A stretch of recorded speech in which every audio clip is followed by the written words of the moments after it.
हरे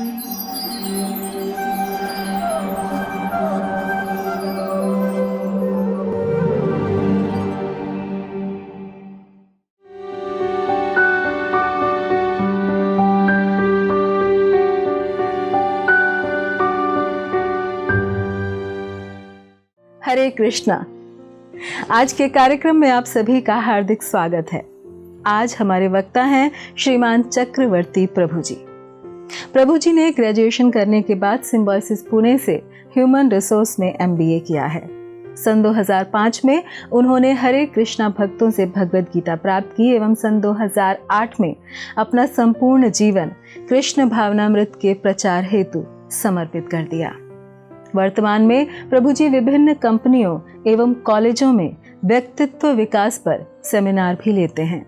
तो आइए श्रवण करते हैं श्रीमान चक्रवर्ती प्रभु जी के श्रीमुख से। धन्यवाद।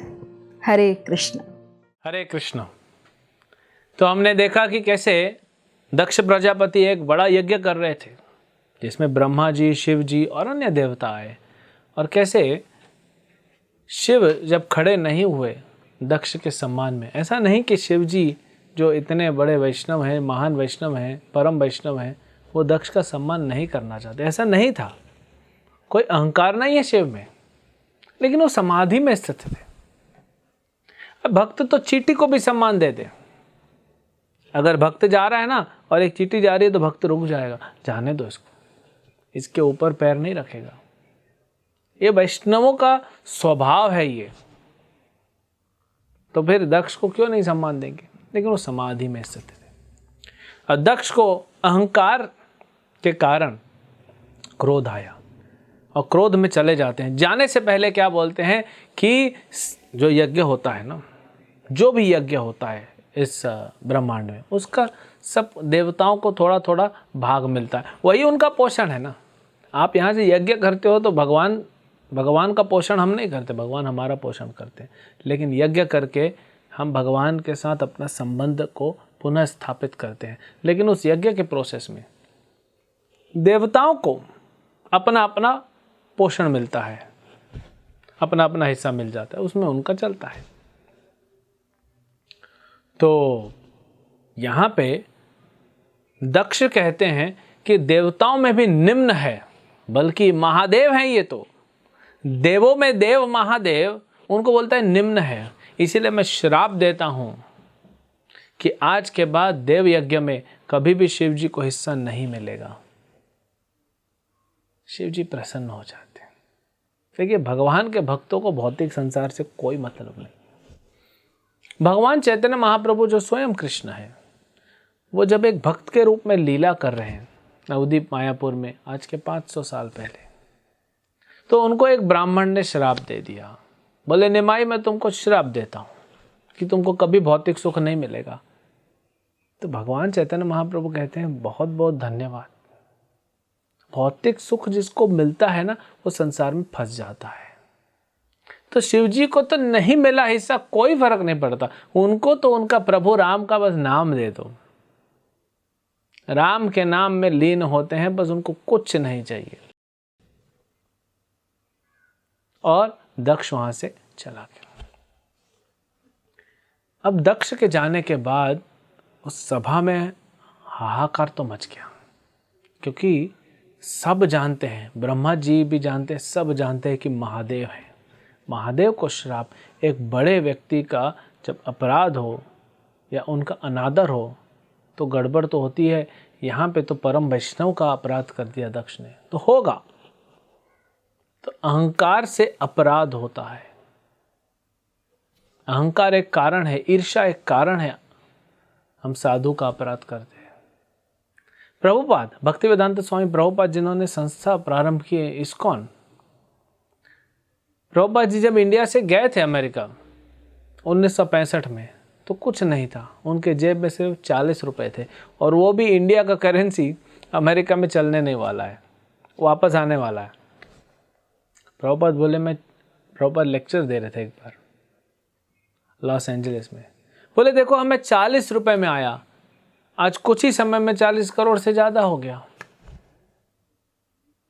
प्रभुपाद ये नहीं बोलते मेरे कारण, वो बोलते हैं भगवान की संपत्ति है सब, और हम भगवान के कार्य में लगे हैं तो भगवान दे रहे हैं हमको सुविधा अपना सेवा करने के लिए। जैसे गवर्नमेंट सर्वेंट होता है या प्राइवेट सर्वेंट भी होता है, अगर वो अपने मालिक का काम करने के लिए जा रहा है तो खर्चा कौन देगा? मालिक देंगे।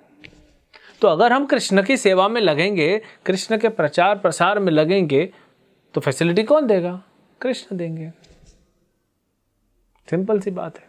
तो प्रभुपाद को कृष्ण ने दिया, लेकिन प्रभुपाद जी बता रहे थे हमारे मंदिर के आजू बाजू के लोग जो हैं ईर्ष्यालु हो रहे हैं। अरे ये साधु लोग, इन लोग कुछ कमाते नहीं, फिर वो नाचते गाते हैं, हरिनाम जप करते हैं, इनको कोई इनकम नहीं है, फिर भी इतनी गाड़ियां हैं, इतना बड़ा बिल्डिंग है। तो आप ईर्ष्या क्यों करते हैं साधु से? आप भी आइए। प्रभुपाद बोलते आओ भक्त बनो। प्रभुपाद ने पूरे संसार को इनविटेशन है, ओपन इनविटेशन, आइए भक्त बनिए। कौन मना कर रहा है? आप भगवान कृष्ण का भक्ति कीजिए। नहीं, वो हम करेंगे नहीं, लेकिन दूसरे से ईर्ष्या करेंगे। ये तो वही बात हो गई ना कि हमारा पड़ोसी इतना मेहनत करके आईएएस ऑफिसर बन गया, हमको तो बनना नहीं है, लेकिन हम उसका निंदा करते रहेंगे। हाँ, रिश्वत दे के आईएएस ऑफिसर बना होगा, ये करके बना होगा, चीटिंग किया होगा। क्यों आप बोल रहे हो? क्योंकि ईर्ष्या है आपके मन में। तो ईर्ष्या की वजह से ये होता है। तो यहां पे दक्ष को ईर्ष्या थी शिव से। अब शिव जी परम वैष्णव स्वभाव है, वैष्णव का सह लेते हैं। कपिल भगवान ने जब देवहूति माता को बोला कि इस भौतिक संसार में हमारी आसक्ति होती है तो नरक के द्वार खुलते हैं, और अगर हमारी आसक्ति साधु में हो गई तो मोक्ष द्वारम अपावृतम, मोक्ष के द्वार खुलेंगे। तो माता पूछती है कौन है साधु, कौन है वैष्णव? भगवान कपिल कहते हैं तितिक्ष्वा कारुणिकः सूरद सर्वदेहिनाम अजात शत्रो शांता साधु साधव भूषणम। तितिक्ष्वा कारुणिकः, सबसे पहला गुण वैष्णव का है तितिक्ष्वा। सहनशील होता है, अपने ऊपर कुछ भी हो जाए सह लेगा। भगवान चैतन्य महाप्रभु कहते हैं वैष्णव को वृक्ष से ज्यादा सहनशील होना चाहिए। देखिए, वृक्ष धूप में खड़ा होता है, बारिश में खड़ा होता है, ठंडी में खड़ा होता है, लेकिन अंदर आप खड़े हैं, आपको प्रोटेक्शन देगा। अब मनुष्य क्या करता है? वो वृक्ष के हाथ पैर काट देता है, काट देता है ना वृक्ष को, जड़ से नहीं भी काटा तो काटते रहता है, तो भी वृक्ष सहता है। अब पत्थर मारिए एक वृक्ष को तो आपको फल देगा। कहते हैं ना, फलदार वृक्ष पे ही पत्थर मारते हैं लोग, वो सहता है। तो एक वैष्णव को उससे भी ज्यादा सहनशील होना चाहिए। तो शिव जी बिल्कुल भी उनमें कोई परिवर्तन नहीं हुआ उनके भाव में। वो समाधि में भगवान का भजन कर रहे थे, सब सुने। उल्टा ऐसे वैष्णव को तो दूसरे पे दया आती है जो उनकी निंदा करता है। तो शिव जी को तो दया आ रही थी। बेचारा दक्ष देखो कैसी उसकी चेतना है, कितना परेशान है, कितना फ्रस्ट्रेटेड है, इंटरनल फ्रस्ट्रेशन। उससे व्यक्ति डिप्रेशन में चला जाता है। आजकल होता है ना, बड़ा कॉमन शब्द है डिप्रेशन। लेकिन शिव जी के जो भक्त थे वहां पे, जिसमें प्रमुख थे नंदीश्वर, जो नंदी थे, वो नहीं सह सके। अब एक हिसाब से तो नंदी का क्रोधित होना बनता है, क्योंकि वैष्णव अपने लिए सहेगा, अपने गुरु के लिए नहीं सहेगा। देखिए, कभी भी किसी वैष्णव की निंदा हो नहीं सहना चाहिए। आगे आएगा इसी में। सती जब आत्महत्या करेगी ऐसा ही होगा कि नहीं सहना चाहिए। या तो आप, शास्त्रों में तो कहा गया है जो वैष्णव की निंदा करता है या भगवान विष्णु की निंदा करता है उसकी जीभ काट दो। अब हम तो काट नहीं सकते जीवा, तो वो जगह छोड़ के चले जाइए। लेकिन सुनना नहीं चाहिए, वो नहीं सहना हमको। अपनी निंदा सही है, दूसरे वैष्णव की या भगवान की निंदा मत सही है। उसके लिए लड़ना पड़े, लड़ना चाहिए। तो उस हिसाब से नंदीश्वर ठीक थे। अपने गुरु की, अपने प्रभु की निंदा कैसे सुनेंगे? लेकिन फिर देख, नंदीश्वर को यह भी सोचना चाहिए कि शिव जी शांत है तो उनको भी शांत रहना चाहिए। दोनों ही बातें हैं। तो यहाँ पे नंदीश्वर ने श्राप दिए, बहुत सारे श्राप दिए, 3 श्राप दिए, लेकिन उसका इफेक्ट बहुत बड़ा होगा और आज तक हो रहा है। देखिए ऐसे लोगों के श्राप आज तक चलते आ रहे हैं। तो 6 श्लोक उन्होंने सिर्फ श्राप दिए। आज भी हम देखते हैं संसार में जो अज्ञानी लोग होते हैं, जिनको पूर्ण ज्ञान नहीं है, भले वो भगवान विष्णु के भक्ति प्रारंभ किए हैं, अभी भक्त बने नहीं हैं, या शिव जी के उपासक हैं, ये दोनों में झगड़ा आज भी चल रहा है। कांचीपुरम दक्षिण भारत में है, चेन्नई के पास, शिव कांची विष्णु कांची। शिव और विष्णु में कोई झगड़ा नहीं चल रहा है। शिव जी भगवान विष्णु के भक्त हैं और भगवान विष्णु शिव जी को बड़ा प्रेम करते हैं। उन लोगों में कुछ नहीं है, लेकिन नीचे जो भक्त नहीं है, ये अज्ञानी लोग हैं, ये झगड़ा करते रहते हैं। इतने सालों से चला आ रहा है, शिव महान कि विष्णु महान। आप पूछ लो ना शिव जी से कौन महान है, पता पड़ जाएगा। माता पार्वती ने पूछा था कि प्रभु सारा संसार ओम नमः शिवाय कर रहा है, आपकी उपासना कर रहा है, आप किसका मंत्र जप करते रहते हो? राम का मंत्र जप करते हैं। भगवान नारायण, भगवान विष्णु, राम वही है, उनका मंत्र जप करते हैं। आराधना नाम सर्वेशाम विष्णुर आराधना नाम परम, बोलते हैं शिव जी पार्वती से। सारी आराधनाओं में सबसे परम कौन सी है? विष्णुर आराधना। परतस्मातु देवी तदीयानाम समर्चनम। लेकिन देवी ध्यान से सुनो, तदीया नाम, तदीया मतलब भगवान के भक्तों को तदीय कहा जाता है। तदीया नाम भगवान के भक्तों की भी जो है समर्चनम, भगवान के बराबर होती है या ऊपर भी होती है। अगर आपके सामने भगवान है और भगवान के शुद्ध भक्त हैं तो भगवान तब ज़्यादा प्रसन्न होंगे जब शुद्ध भक्त की आप सेवा करोगे, तब प्रसन्न होंगे। तो भक्तों की सेवा सुलभ है। आज भी जो प्रामाणिक साधु हैं, जो परंपरा में जुड़े हैं, वो अवेलेबल हैं। भगवान प्राकट्य रूप से हमारे सामने नहीं है, अप्रकट रूप में तो भगवान की लीलाएं चल ही रही हैं, हर जगह है भगवान, लेकिन प्रकट रूप में साधु हैं। तो भगवान के भक्तों की अगर सेवा करेंगे, लेकिन पता करना चाहिए कौन असली साधु है कौन नहीं है। तो यहाँ पे नंदीश्वर बोलना चालू करते हैं और ध्यान से सुनिएगा, क्योंकि वो सब जो उन्होंने तब, ये तो सतयुग की कथा है, ये आज भी हो रहा है।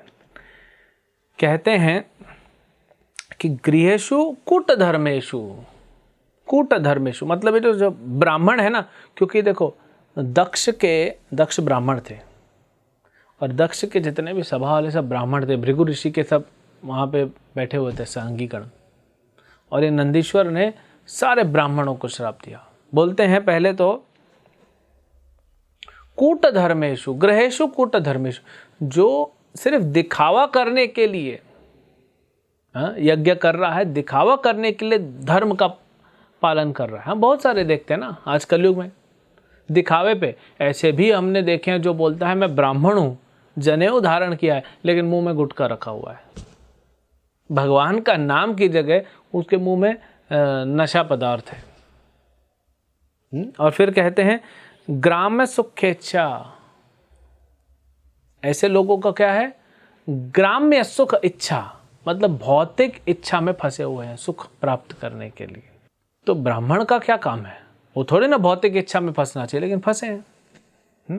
और फिर कहते हैं कर्म तंत्रम, वो सब भौतिक क्रियाओं में ही लगे हुए हैं। ऐसे लोगों का क्या होगा? वेद वाद विपन्नाधि, भगवान में इनका मन नहीं लगेगा, श्राप दे दिए। इन लोग का किस में मन लगा हुआ है? शास्त्र पढ़ रहे हैं। आज हम देखते हैं ऐसे भी लोग हैं जो अपने आप को ब्राह्मण कहते हैं, कहते हैं नाम के ब्राह्मण, शास्त्र पढ़ रहे हैं लेकिन शास्त्र को समझ नहीं पा रहे हैं, शास्त्र के अंदर जो गुह्य बातें हैं वो नहीं समझ पा रहे हैं, तो फिर काहे का ब्राह्मण है? ब्रह्म जानाति इति ब्राह्मण। ब्राह्मण कौन होता है? जो ब्रह्म को जानता है, जो भगवान को जानता है। ये तो शास्त्र को नहीं समझ पा रहे हैं, तो ये ब्राह्मण नहीं है, फिर श्राप दे देते हैं। फिर कहते हैं दक्ष जो है उसने तो अपने शरीर को ही सब कुछ समझ लिया है, क्योंकि आज भी हम देखते हैं मनुष्य 99% से भी ज़्यादा लोग मनुष्य संसार में क्या सोचते हैं? मैं शरीर हूँ, मैं गोरा हूँ, मैं काला हूँ, मैं लंबा हूँ, मैं नाटा हूँ। कोई गोरा है तो उसको अहंकार हो जाता है, कोई काला है तो बोलता है अरे तो मैं काला हो गया।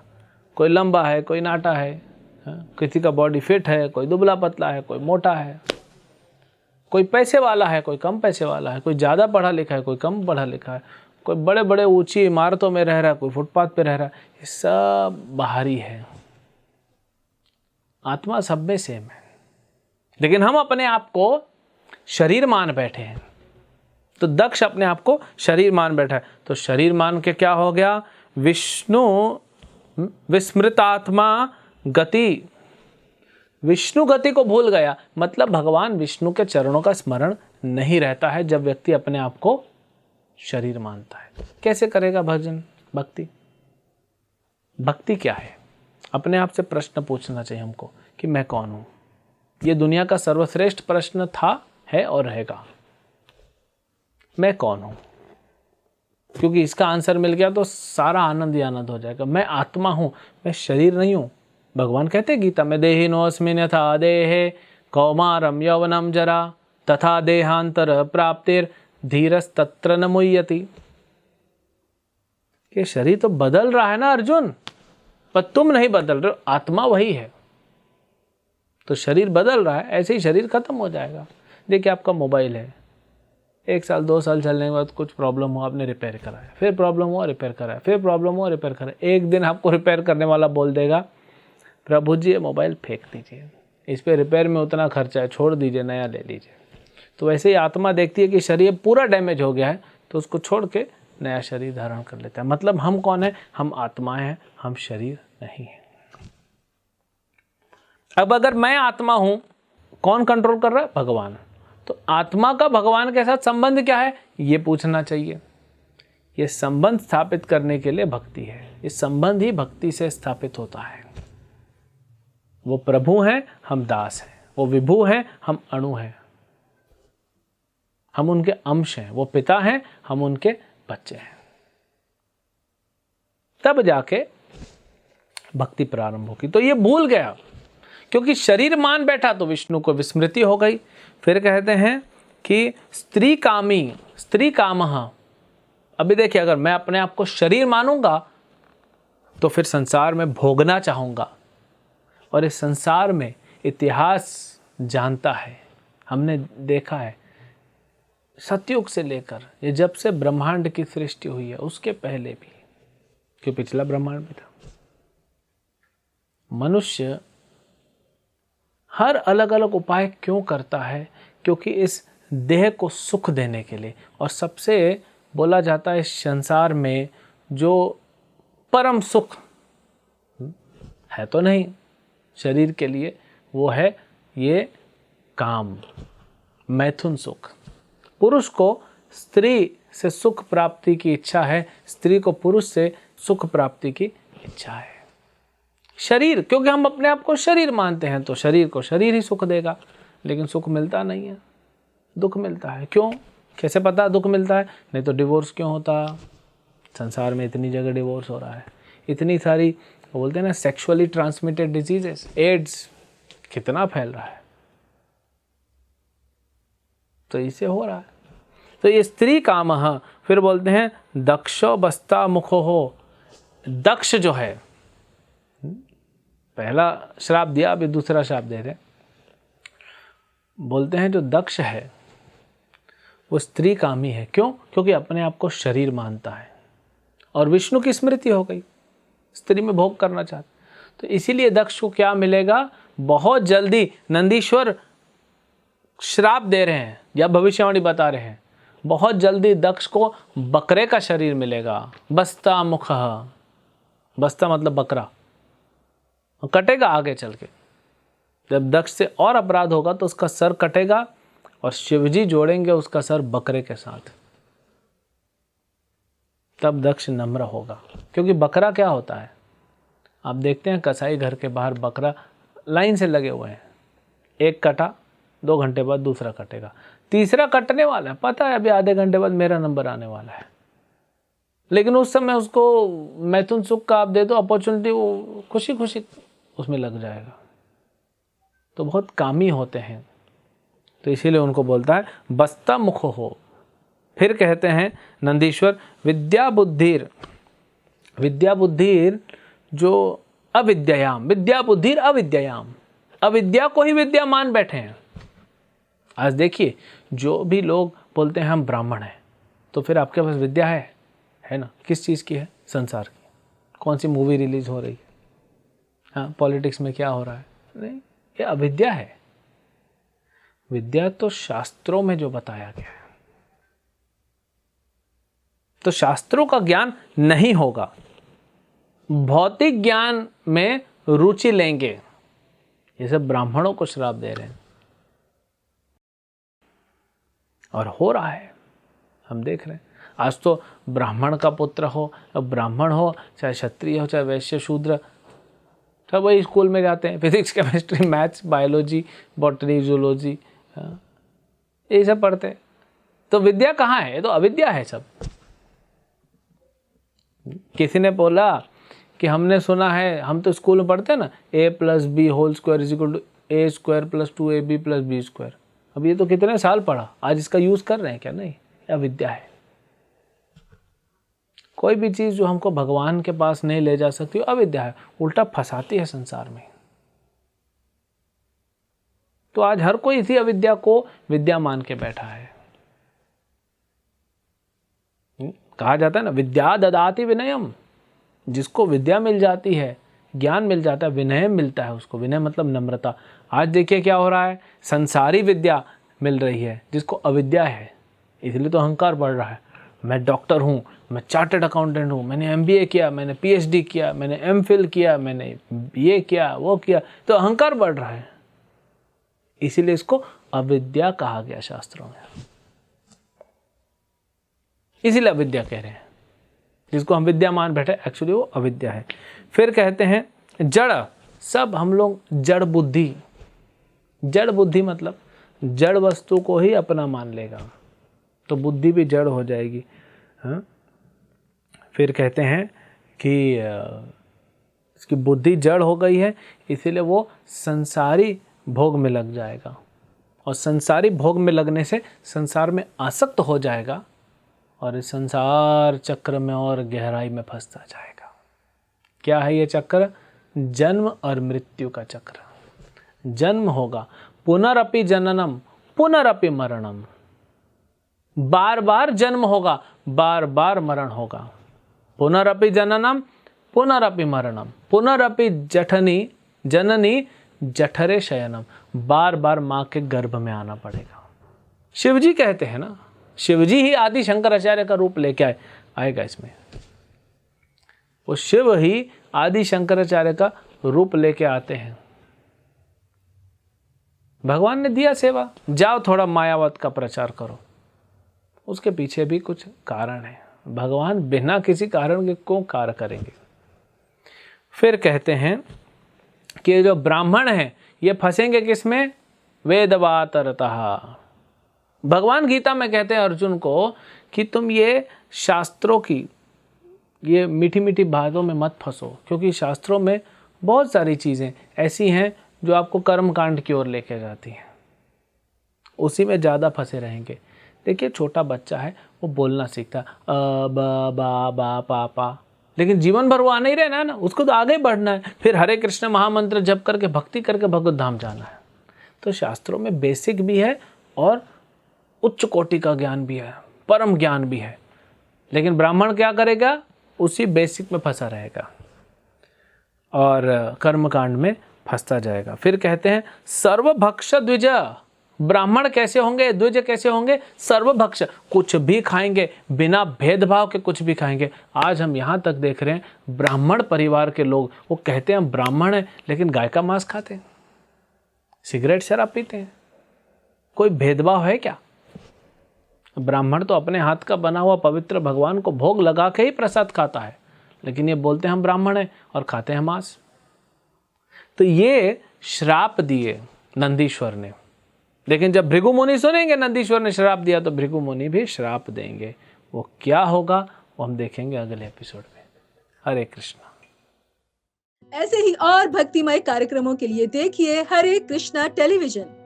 इसे प्राप्त करने के लिए आप अपने केबल अथवा DTH ऑपरेटर से संपर्क करें तथा और अधिक जानकारी के लिए आज ही डायल करें 8767 845 845।